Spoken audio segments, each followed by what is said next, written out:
Dans le département des Pyrénées-Orientales, le football américain, c'est 200 licenciés. Comme au rugby à 13, l'important est de gagner du terrain.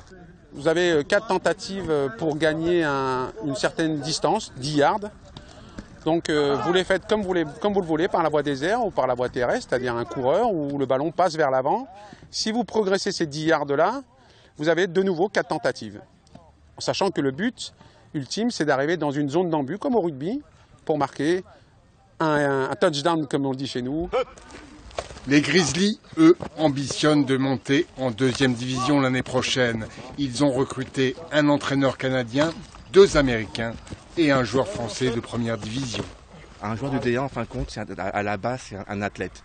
Il peut être capable de courir vite, d'être beaucoup plus fort physiquement et techniquement et mentalement. Comme le rugby, le football américain est un sport de contact et les blessures sont fréquentes. Des traumatismes du genou, traumatismes de cheville, traumatismes du genou, ligaments croisés, entorse des ligaments internes. Parfois, certains joueurs peuvent souffrir de chaos et certains, la répétition fait que c'est quelque chose qui est vraiment à surveiller. C'est à ça qu'on sert d'ailleurs, on est là aussi pour ça et pour le détecter.